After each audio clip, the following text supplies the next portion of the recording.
We were just making music in our studio in September '99, and there was this big explosion.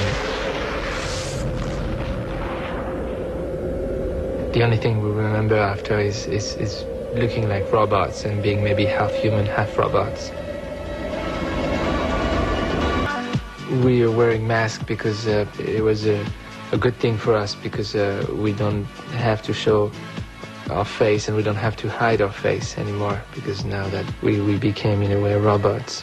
It's just a very free way to do things, and we don't think that there's a logical link between showing your physical face and making music. It's just like music, and I think we know more or less how to do dance music and club music, but the aim of Discovery was to try to do something more ambitious for us, and something more challenging for us. Just to do something different visually and to play with things that haven't been really tested in music videos that are narrative content. So in order to be able to link different music videos, and that's something that we thought would be interesting. My relationship with music has been a really passive one up to maybe 13 or 14. We met in '87 and at school, and we were like 12 and 13 years old, and then we were doing a rock band like 4 years later. Our band was called Darling. It was the cover of Beach Boys' song Darling, and then we put out a single which had really bad review. The press, English press, said it sounded really like Daft Punk, which was really, it sounded bad. Around 18, we started to go into clubs and raves and just discovering this whole new energy that we had lost in the rock scene in Paris. We were like, yeah, wow, we've got to do music like that.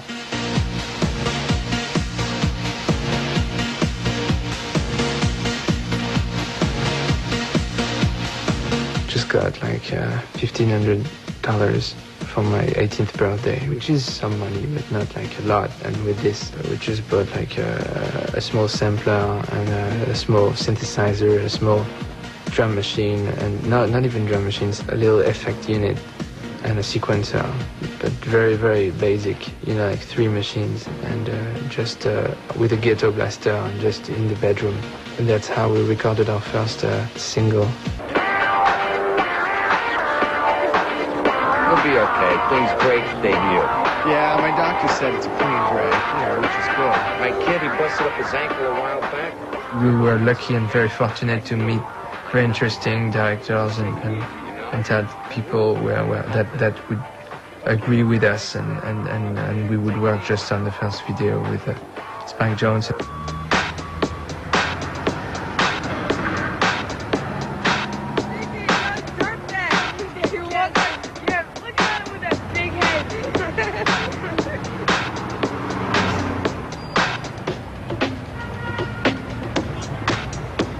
That's a good song.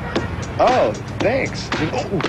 Let's see, I met the guys from Daft Punk like a month before we shot, and we just talked about the idea of doing it like a short film with dialogue, and they were really into it, and they're really into movies and films, and kind of into the idea of making a little mini movie.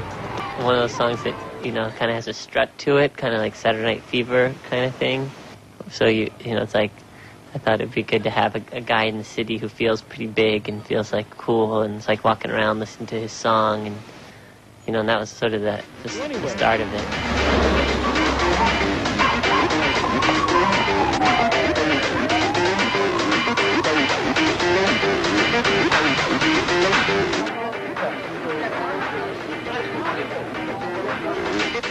Now there's more and more videos without bands or anything in it for the last 5 years that become very abstract and very out there for instrumental music. But when we started to make videos like that, the Daft Punk video was something pretty new, where you would not just see the rock band playing or just where the music was put into a soundtrack.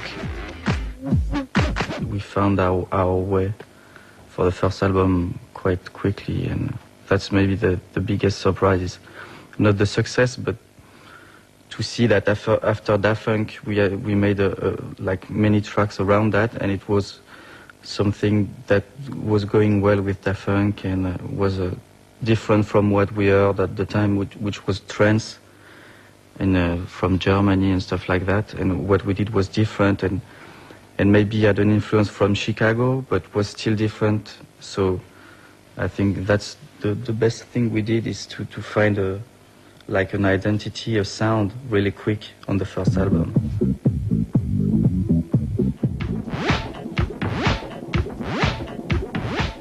I think when we began to make electronic music, house music, maybe we got more interested in what disco was at the time, and house music is mainly filtered house music of now, and like 5 years ago was mainly funk samples and disco samples. So I think around like at the beginning of Daft Punk we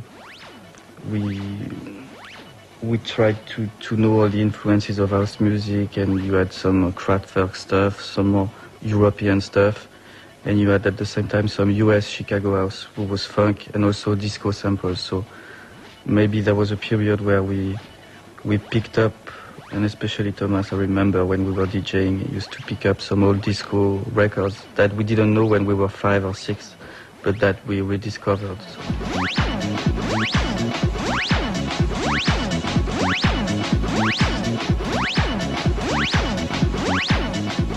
We rediscovered it a little bit because of the use you have in house music of sampling disco and funk, which is the two main kinds. House or house samples are made of disco and funk. If people listen well to the music we've been doing for 5 or 6 years, it's always been very accessible in its time. Even that it's around the world or Daft Punk, yes, it's edgy, it's underground, but when you hear it, it's very accessible. So it's not something new for Daft Punk to be accessible.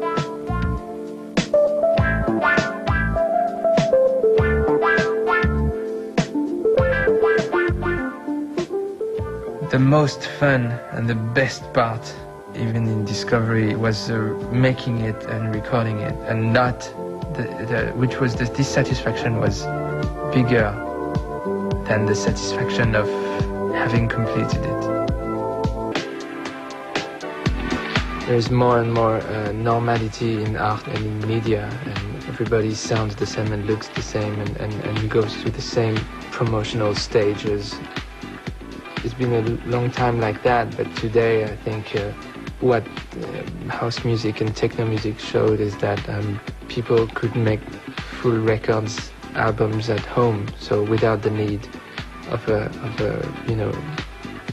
record company in order to make the record. I'm not speaking about distributing it and promoting it, but in order to record it. So there has been more and more control for the artists, and maybe we've been gradually used to this control, and at the time where we had to maybe appear or not appear, we thought that it would be interesting maybe to do things in an unconventional way and do exactly what we wanted.